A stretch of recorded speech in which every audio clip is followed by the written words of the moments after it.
حدیث شریف دی د باچی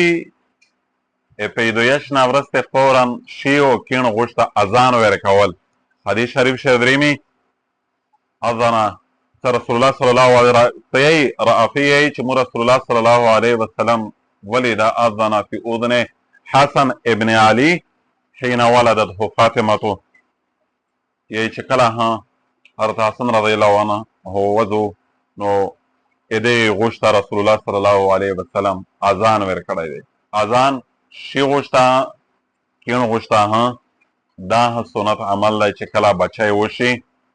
او د څومره حضرت حسن رضی الله عنه څومره بختور دی، پیغمبر لمسی دی، د دې لرې دی او بیا دا غوږ ته مؤذن محمد مصطفی احمد المجتبی خاتم الانبیاء امام الانبیاء دا اذان ورته کړی دی. شی غوږ ته کیڼ غوږ ته وا حسن څومره مبارکه هستی دو او څومره بختوره دو.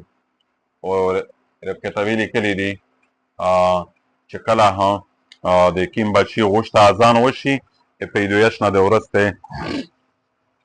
نو ډېرې داسې بیمارۍ دي ام سبیان بیماري دو وړوکې وړوکې مرض مطلب بله بیماري او هغې په حواله سره کتابې لیکلي دي چې کیم بچي پیدایش په وخت دا اذان ورته وشي دا بچی و د هغې نه هم محفوظ وي. او دا بچي چې اول نه پیدایش په وخت اسلامي طریقې ورته اپناوي کي بچونه الله جل شانه امید دا ده چې دا بچونه نه رټېږي، اذان ورته وشي، شنو ورته منتخب شي، عقیقه وشي، د دې بچي خلق وشي،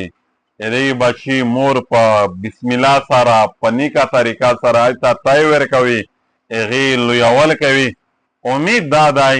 چې دا بچی الله پاک ښه انسان لویوي. په مسلمونه په کورنۍ کښې هسې هر بچی چې وزېږي نو علی فطرة الاسلام وي که نه، نو چې کیم اسلامي طریقې مطابق د پرورش شروع شي امید په رب دا دی چې دا بچی رټېږي. نو اذان کول هسې سنت دی بچي غوږ ته کیڼ ته شي ته او د حضور صلی الله علیه وسلم روایت مې وروی ده چې د حسن رضی الله عنه شي کیڼ غوږ ته